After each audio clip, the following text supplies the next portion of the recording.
Hayaka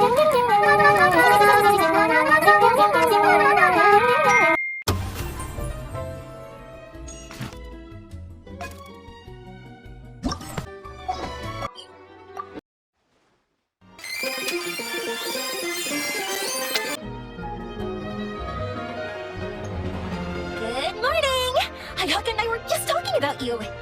Is Chevros still not joining us today? Probably not. We haven't seen her either. Huh? That's such a pity.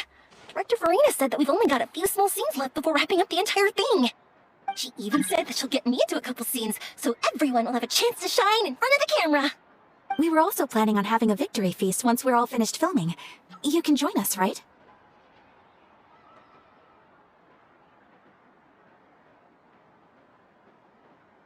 If only Chevros was here. I still haven't taken a photo with her. I'm afraid that can't be helped. Those special patrol folks are like phantoms when they've got a case on their hands. But to be honest, I'm even more concerned by what I read in the Steambird earlier this morning.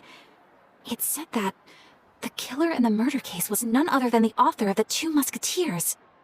Oh yeah, I heard about that too. He came forward and confessed his crimes, but gave no explanation as to why he pulled the trigger. We didn't know about this case at all when we joined the film. Is it going to affect the reception of our work? From a pure publicity standpoint, this will draw a lot more attention to our film. I have to say, though, that no director can be perfectly comfortable with garnering attention through means other than artistic skill.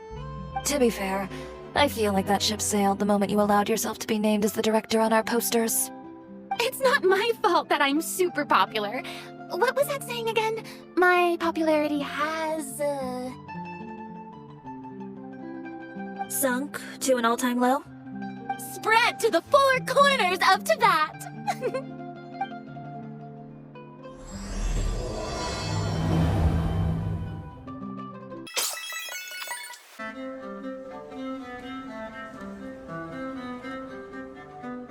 Excuse me, everyone.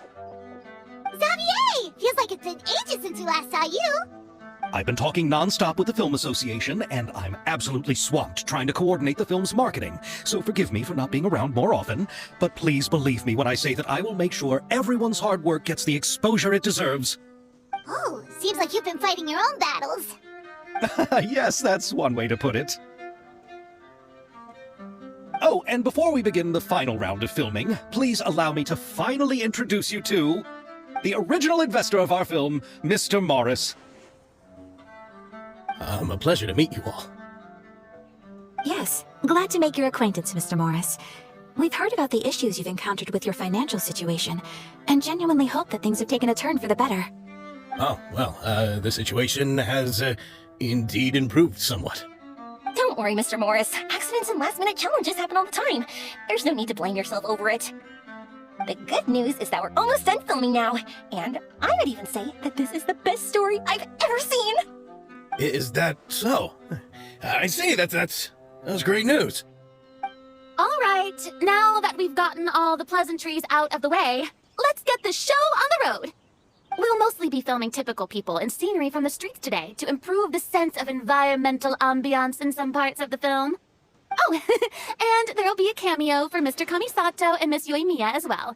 They'll be used to show outsider perspectives on the fates of the Two Musketeers. That's right. Ayato should be here any minute. Excellent! Then let's start with the scenery shots. Camera and clapper loader, you're up. Yep, we'll be ready. Remember, all we need are some wide zoom shots of the streets. If you happen to find some particularly lovely patches of flowers and grass, feel free to grab some close-ups of those as well. Ready? Lights! Camera! Action! Okay, now move the camera slowly. Try to focus on that flower. What's wrong? Just adjust the focal length a bit. Something the matter? Wasn't it working fine for all the days before? Veronique, can we try a different camera? No problem. How about this one? All right, let's give it another try. Lights! Camera! Action!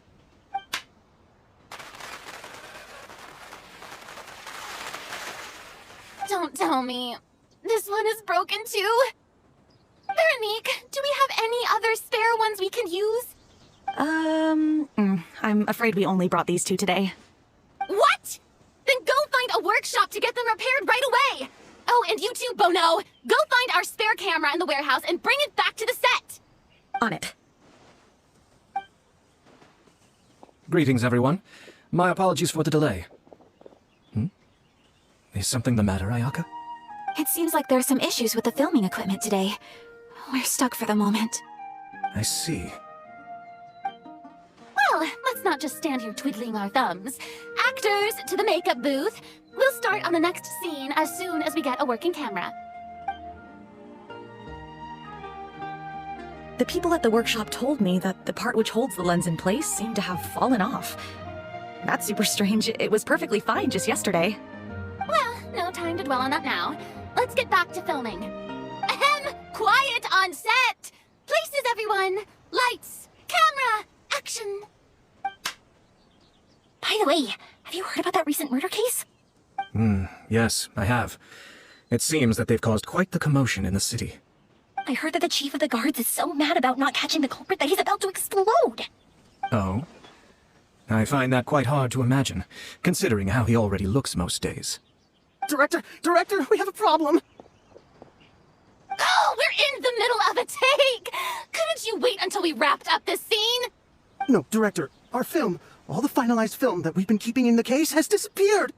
Oh, wait, what did you say? Mr. Bono, please take me to where the film was kept right away. I'm coming too. No, Yoimiya, you have to stay here. Oh. Okay, listen up. Everyone who's not working on this current scene can go with Bono to look for the film. Everyone else, stay put and wrap up the scene. Unbelievable. How could all these problems happen in just one day? We're back. How did it go? Did you find the film? We found it in the sewers. Huh? In the sewers? Is the film still okay? We discovered it just in time, so we should still be able to salvage it. The others are checking now to see if we lost any specific scenes. Oh, you scared me for a moment there. I nearly thought we had lost everything. I really don't want to experience that feeling of despair again. Okay, but who could have stolen the film and dumped it there?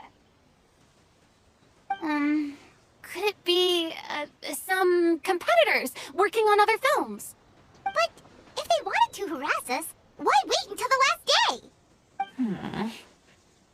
Okay, we don't have time to really look into it right now. Let's strike while the iron is still hot and wrap this thing up once and for all. Yeah, let's finish it.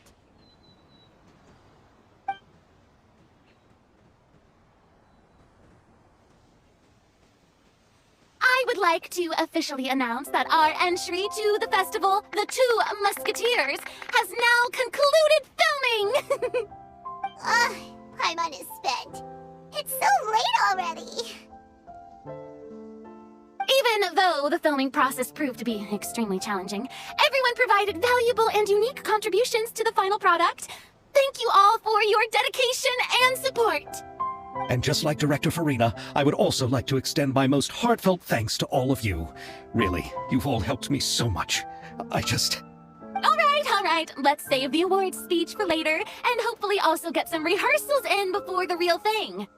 Anyway, now it's time to party!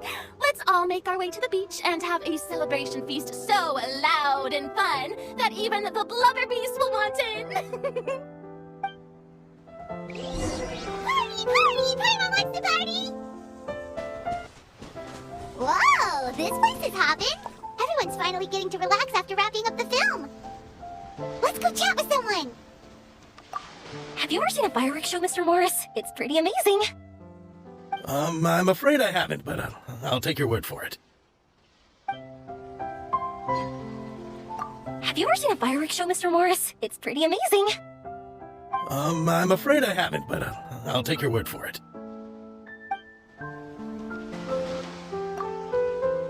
This is turning out to be quite the party.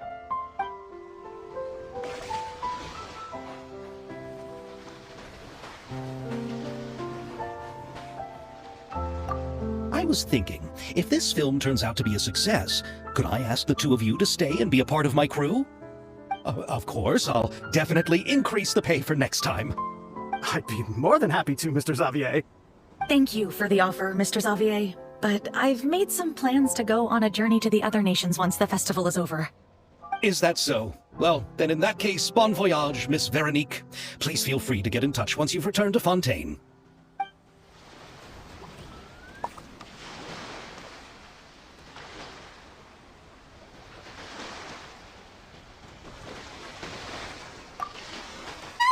How's your work been going? Everything went rather smoothly. Thank you for your concern. Ayato told me that we've already confirmed the dates for some Inazuma Fontaine cultural exchange events. So the next time we visit, we'll be doing so in our capacities as the representatives of the Yashiro Commission. Oh, that's great! Then maybe Paimon will be able to find Fontaine detective novels in Inazuma from now on! Oh, wait. Wouldn't Yaimiko get upset if that happens? That would be stealing some of her business.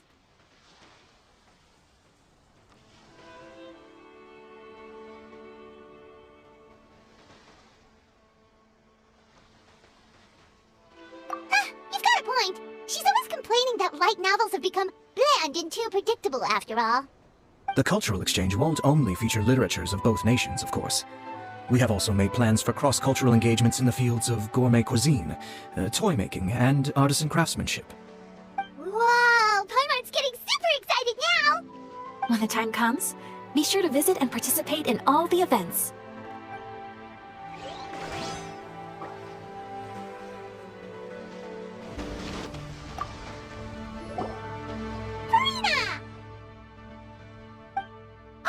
My darling clapper loader and camera operator, you've both worked really hard. Paimon thinks you worked even harder than us. Honestly, Paimon was getting a little tired of playing with the clapperboard by the end of it. Worst of all, Paimon started having dreams of you shouting, "Lights, camera, action!" into Paimon's ears. The actual dream can't even start until you've yelled that. Hey, if anything, shouldn't I be more grand and delightful than your dreams? We've been through so much together, and that's how your brain remembers me? That's not Paimon's fault. We've just used the clapperboard too much lately.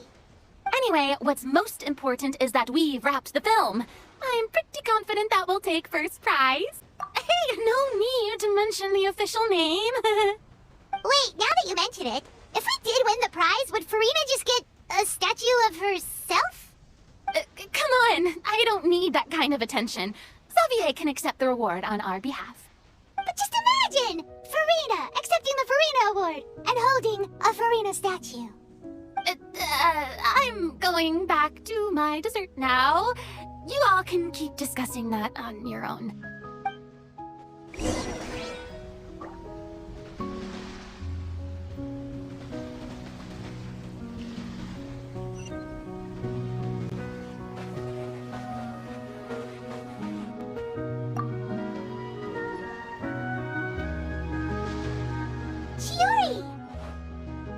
Hey, you two.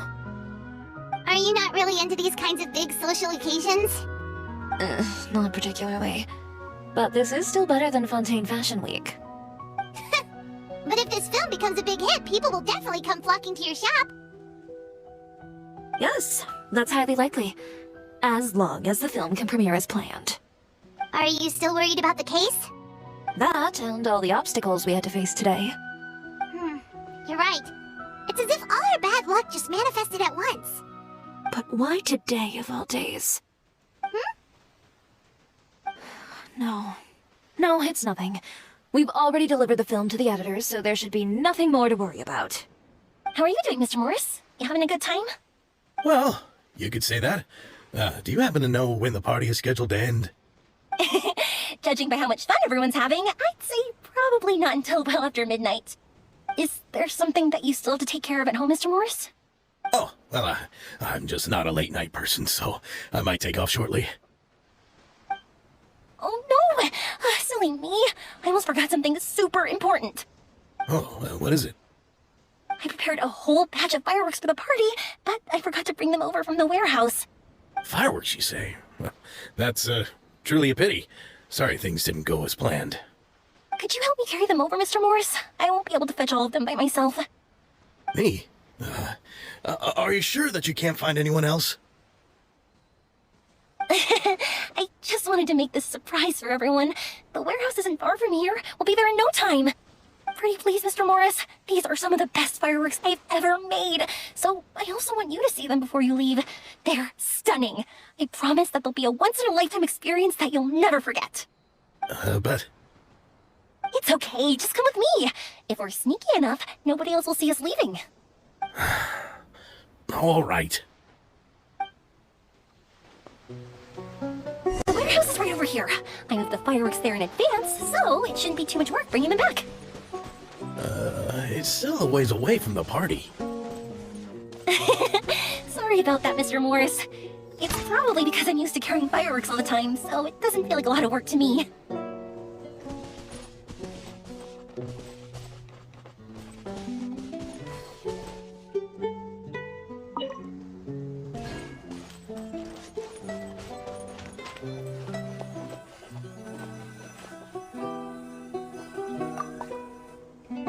It's dark in here.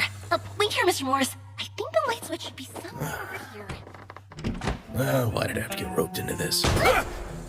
What was that?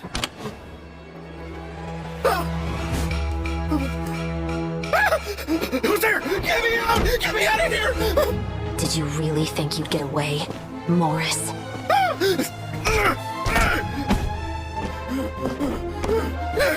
You've got the wrong guy! It wasn't me! I'm not the killer! You know, Eliza died a far more heroic death than this. She fought your assassin to the end, to save the children she had hidden beneath the floorboards. That is Eliza's pendant, the one with a photo of you two inside.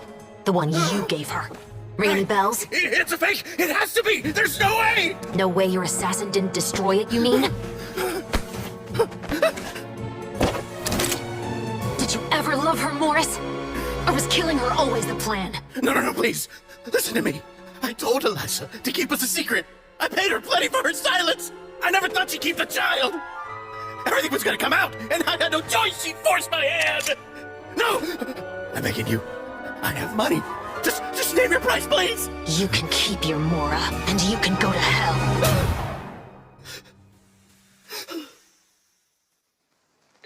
I'm Captain Shovraz of the Special Patrol. Morris, you're under arrest for Eliza's murder. Huh?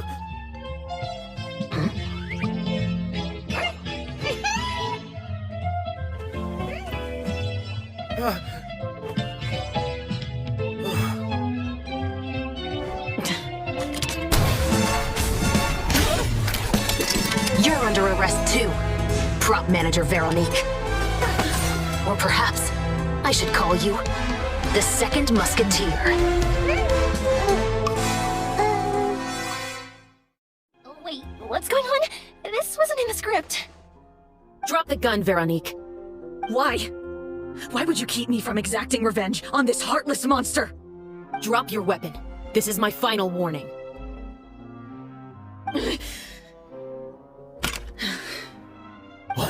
What is going on? Do I have to spell it out for you, Morris? Everything that took place just now was staged to get you to confess the truth. But this last part is all improv, of course. Shivers, you told us you wanted us to help you stage a play. You never said anything about the Second Musketeer. It's because even I had no way to confirm my theory until now. Thank you for your performance, Yoimiya. Could I trouble you to go and bring in the other Special Patrol members? They should be on standby just outside. Oh, and please tell the other cast members not to worry about us. We'll be rejoining them shortly. On it.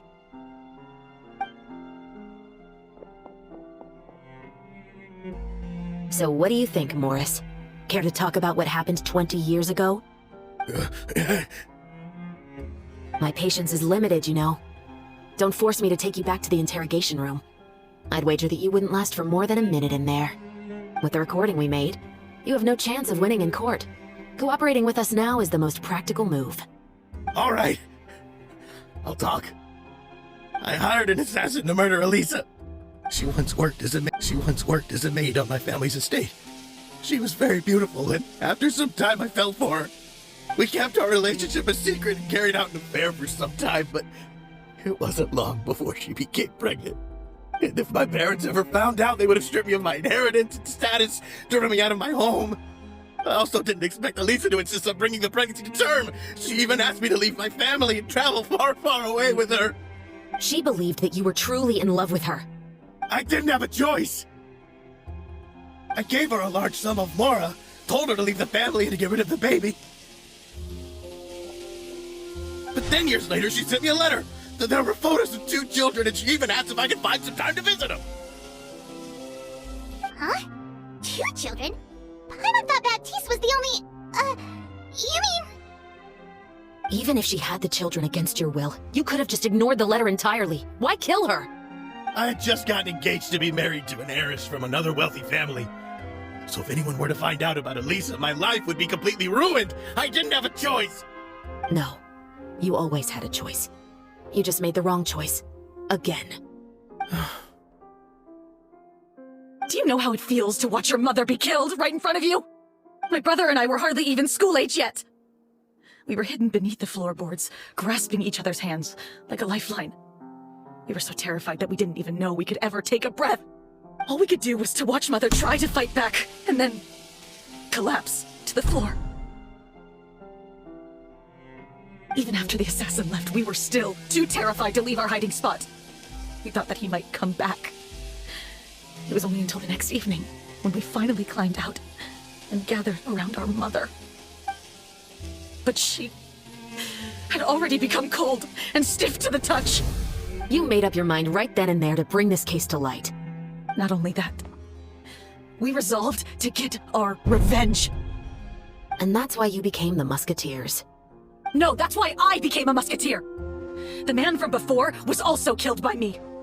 My brother had nothing to do with it. I figured as much. You did? I once told these 2 that he didn't look like a killer to me. His confession from that night also rubbed me the wrong way. I think what really tipped me off was, how could I not feel a sense of regret in him? Huh? He confessed faster than any criminal I've ever met, but he didn't say a single word about you. He insisted that he was the sole perpetrator in the case. But after the questioning ended, I disassembled the musket we dug up from his backyard, put it in front of him, and told him to reassemble it. Wanna guess how far he got? He had no idea where to even start. He's never touched a gun in his life. Based on that, I determined that he was not acting alone. He only surrendered himself to draw our attention and create a moment of opportunity for his partner. So, I decided to play along. And as expected, the second musketeer followed us without hesitation once she saw Morris get separated from the rest of the cast. Besides, why else would he call the novel The 2 Musketeers? But how did you know it was Veronique? I figured it out the moment Baptiste told me his father's name. That so-called financial crisis was all just a ruse. He just wanted to sign up as the investor and then leave the film without any source of funding. After all, he has a vested interest in minimizing the reach of this story. It's really just the same thing as what he did to Elisa all those years ago. Human scum. But then Xavier pulled out all the stops and got the film made against all odds. Morris couldn't have that.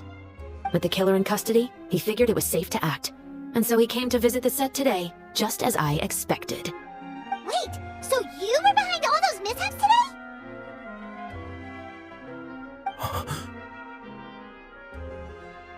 As for the identity of the second musketeer, I assumed they'd probably stay close to Morris and look for an opening. And if they already knew that Morris was the film's investor, then that narrowed the list of potential suspects as well. Furthermore, being the props manager would allow the culprit to avoid scrutiny by purchasing mechanical parts in the name of the crew. With that hypothesis in mind, I went back to check Baptiste's orphanage adoption records. Guess whose name I saw on the same page, just a few lines from his. My brother. He trusted you. As in, he trusted me to perform the deed on his behalf? He trusted you to stand on the side of justice. I am. I thought you could do it as well. Oh, the look on your face when you told him to go to hell. I really thought you'd put a bullet in his brain. You know what he has done. Are you telling me that you'd rather see him spend the rest of his life living like a king in the fortress of Meropide? I will never be able to forget the feeling of my mother's cold, lifeless hands. And you would call this ending fair? Is this what you call justice? I won't lie, Veronique. I did hesitate when your brother first told me about the truth.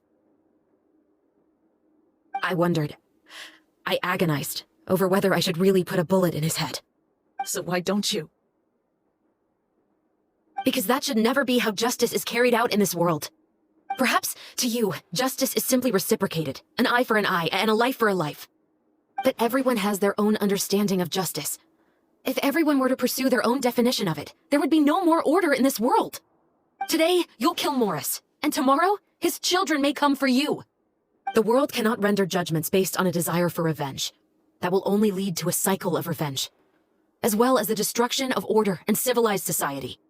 Fontaine is founded on a set of laws and a standardized code of justice. That is why we are the nation of justice. But with all that said, I will promise you this. Morris will not lead a cushy life in the fortress of Meropide. Chevreuse, the rest of the special patrol is here. Thank you so much, Yoimiya. Letelier, Terena, please take them away.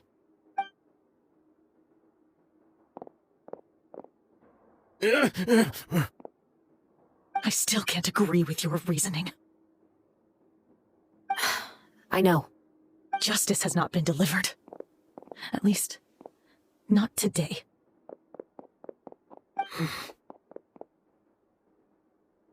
Chevreuse. Let's go. We should give an explanation to the crew. Thank you for your concern. I'm fine. I'm just thinking about the things in life that have driven people to take justice into their own hands. Who would have thought Morris would turn out to be... I'm at a loss of words. How could he have done something like this? I'm just glad that you're all safe and sound. Who knew that such a labyrinth of cases would be behind this story? Well, what should we do now? We have a finished film, of course, but should we still go ahead with the premiere? What do you mean? Shouldn't you be even more motivated to spread the word now that you've learned the truth? Chiori is right. I'd also like more people to see this story for themselves. But the real ending of the story seems to have deviated somewhat from the one in the script. Is that still acceptable to you, Miss Chevreuse? The call is yours. We still have time to reshoot an ending if that's what you'd like. No, it's fine as is. I like what we have for the catharsis. Romanticism is what gives works of art their appeal. Fiction is able to explore means of restitution that could never work in real life. Just like the real world, the world of stories also has its own set of rules and justice. These different possibilities are what initially drew me to reading in the first place. Sounds good to me. I support your decision. What about Veronique? Will she be okay? She will soon face her judgment alongside her brother and Morris. If I had to guess, they'll probably all be sent to the fortress of Meropide. I'll make sure to give Risley a heads up about it. Oh, you mean that kind of heads up? Exactly. Ahem. All right, then the matter's settled. Now that everything's been taken care of, there's no reason for us to keep looking all gloomy and grumpy. Let's get back to the feast and enjoy each other's company. We'll be starting the post-production process tomorrow. You should join us, Chevreuse. You missed the first few hours of the party, didn't you? All right, count me in. Then I'll wait for you over there. There's still some good news that I'd like to share with Chevreuse. Traveler, Paimon, could you wait for me by the sea after the party ends? I'd like to go on a brief walk with the two of you.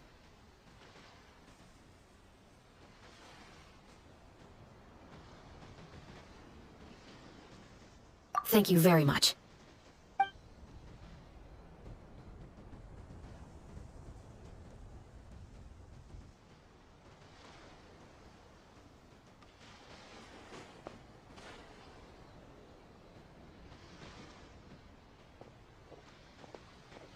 For the wait. Oh, we weren't waiting long at all. Is there something else you wanted to tell us? No, I don't have anything new to share. I just felt that since you were my investigation partners, I should have another conversation with the two of you.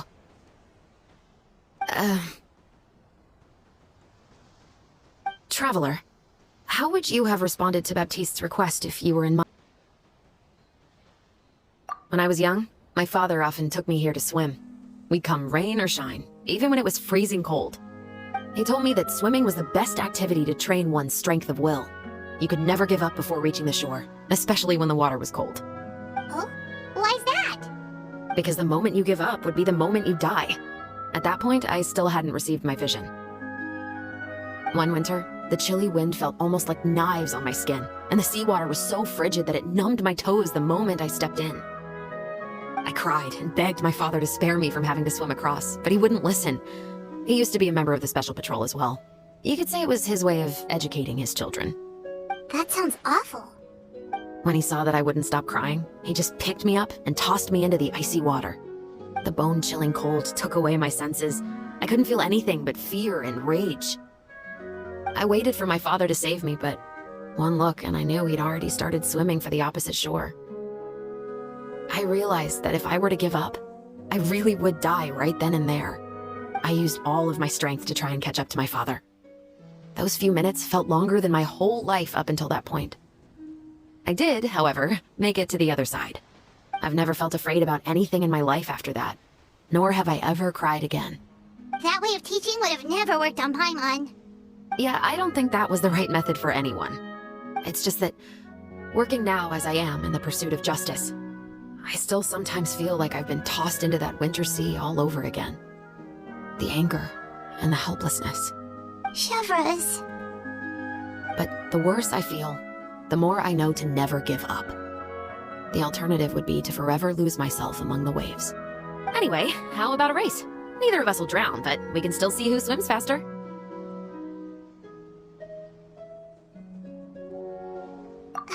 You guys go ahead! Paimon will grab the clapperboard to mark the start of the race.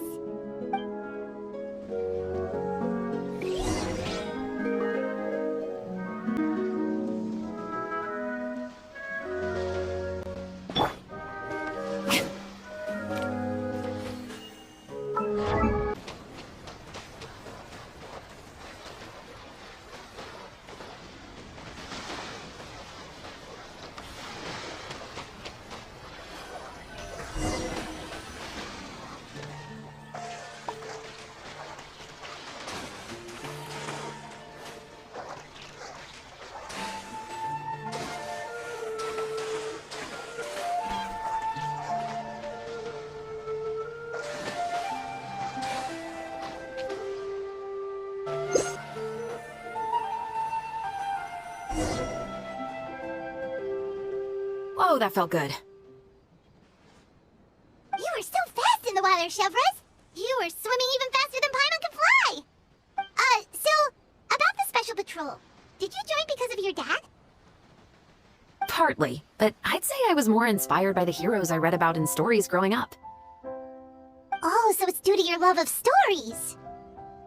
Of course, it was only after I joined the Special Patrol that I learned that truth is often stranger than fiction. Come on, let's walk a bit more.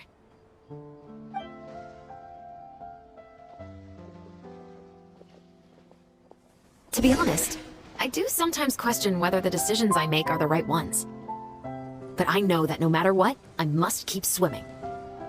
Because the only thing I've got my eyes on is the shore in the distance.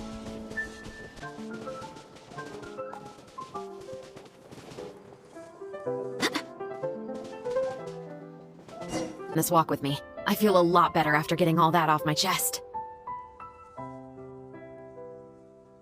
Huh. We're nearly back at Baptiste's house. Huh. You're right. I didn't realize we were so close. He really did plant a lot of flowers. It's just like how he described it in the story. Huh? Wait. Paimon, Traveler, look! The rainbow roses in the garden. They're in full bloom now.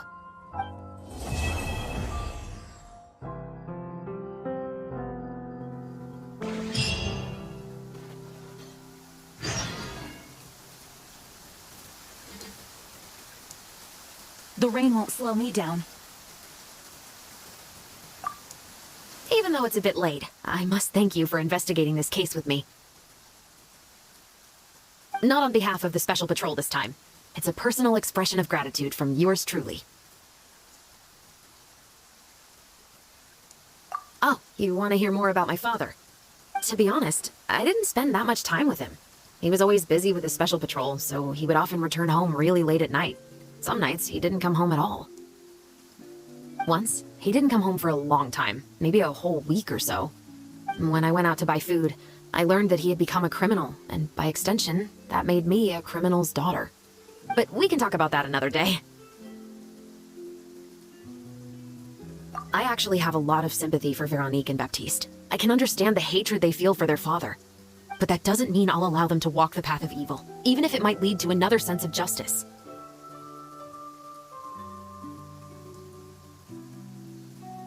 Films are different from the real world. They're a form of art and represent the wishes in people's hearts. I adore the Two Musketeers, and I'm very happy to have had the opportunity to act the role as one. I can't wait to catch the film when it premieres in the Opera House. I'm looking forward to seeing the audience's reaction to the climactic ending. Thank you for looking out for me. I'll see you at the award ceremony. I'd be very surprised if we don't win.